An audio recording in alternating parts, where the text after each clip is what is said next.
Hello friends, tech learning YouTube channel में आपका स्वागत है। हम लोग इसके पहले वाले क्लास में त्रिकोणमिति के बारे में बहुत कुछ पढ़ चुके हैं। आज हम कुछ सवाल को जानेंगे, तो ध्यान से सबसे पहले हम एक क्वेश्चन लेते हैं और उसको अच्छे से सॉल्व करेंगे। ध्यान से देखें।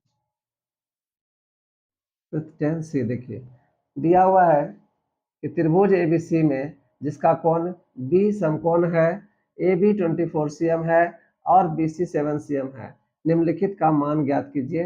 क्या है? Sign A cos A, sign C cos सी और टेन ए टेन सी, इसका मान निकालना है। तो इस तरह का सवाल आपके एक्सरसाइज में बहुत सारा है। तो आप एक सवाल को अच्छे से समझेंगे तो सारा सवाल बन जाएगा। तो देखेंगे, हम सबसे पहले इसको चित्र के माध्यम से समझते हैं। यहाँ पर चित्र बना रहे हैं।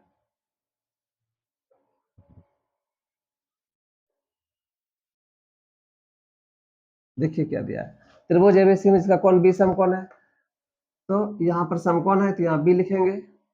अब सवाल है ए बी 24 cm है, बी सी 7 cm है, तो ये सी और ये हो गया ए, ये हो गया 24 सेंटीमीटर, ये हो गया 7 सेंटीमीटर। और ये कर्ण है, कर्ण पता नहीं, सबसे पहले कर्ण ही निकालना होगा क्योंकि इसमें दो भुजा दिया हुआ है, कर्ण नहीं दिया हुआ है। कर्ण सबसे पहले हम लोग निकालते हैं। देखेंगे तो ये A C equal to root under B C का स्क्वायर प्लस ए बी का स्क्वायर, ये फार्मूला है पाइथागोरस थ्योरम से। अब बी सी का वैल्यू 7 है, 7 का स्क्वायर प्लस ए बी का वैल्यू 24 है, 24 का स्क्वायर। तो 7 का स्क्वायर 49 होता है और 24 का स्क्वायर होता है 576। ये तो दोनों को जोड़ेंगे आप, तो 9 6 15 5 बाकी 1 7 4 11 12 2 बाकी 1 और 5 1 625 हो गया। मतलब इसका वर्गमूल हो जाएगा 25 सेंटीमीटर। इस तरह से हम देख लिए ये कर्ण जो है वो 25 सेंटीमीटर मेरा आ गया। अब हमारे पास तीनों भुजा आ गया, तो सबसे पहले एक नंबर सवाल को लेते हैं। यहाँ पर आप लोग ध्यान से देखेंगे, यदि आप लोगों को कहीं समझने में कोई तकलीफ हो, कोई परेशानी हो, आप मुझे जरूर बताएंगे। ये देखिए एक नंबर क्या है, साइन ए। साइन ए तो आप जानते हैं साइन थीटा का सूत्र होता है लंब बटे कर्ण। तो ए के सामने वाली भुजा लंब है बीसी, इसका सूत्र होता है लंब बटे कर्ण, मतलब परपेंडिकुलर अपॉन हाइपोटेनस। तो ए का लंब कौन है भाई? ए का लंब जो है इसके सामने वाली भुजा ये है बीसी। ए का लंब कौन है? बीसी है ए का लंब। तो हम सबसे पहले ऊपर में लिखेंगे बीसी और बटे बीसी बाय कर्ण। कर्ण तो फिक्स है, एसी है, एसी। अब बीसी का वैल्यू कितना है यहाँ 7 और एसी का वैल्यू कितना 25।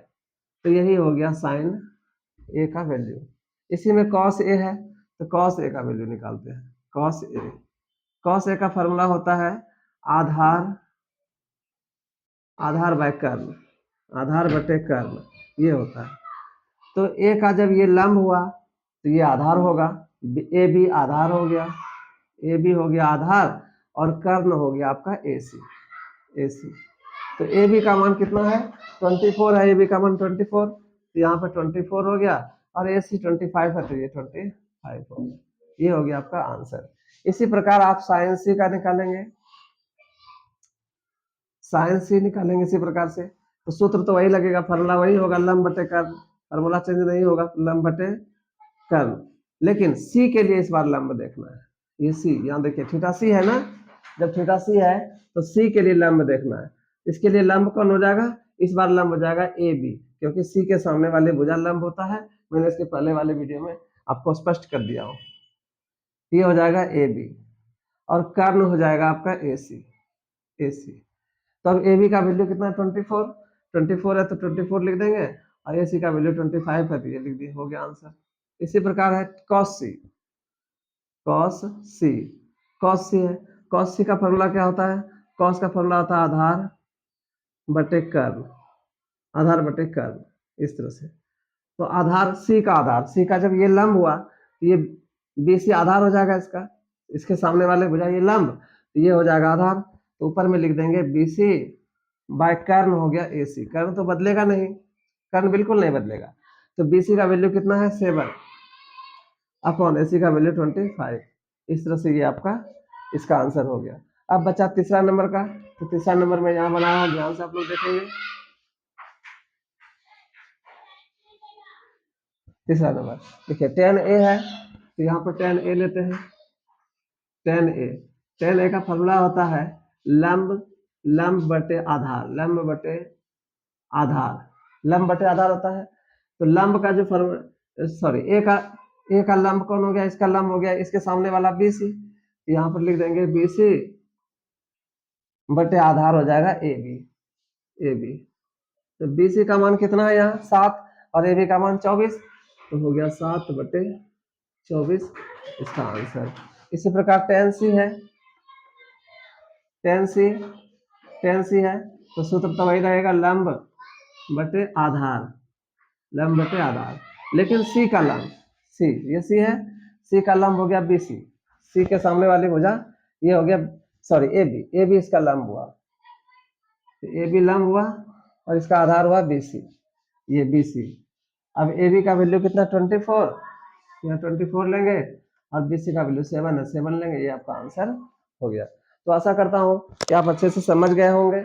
यदि इतना समझाने के बावजूद भी आपको कोई तकलीफ हो तो आप बोलोगे, बताएंगे मुझे कमेंट से, और मैं इसके आगे और भी सवाल करके आपको क्लियर करूंगा। Thank you.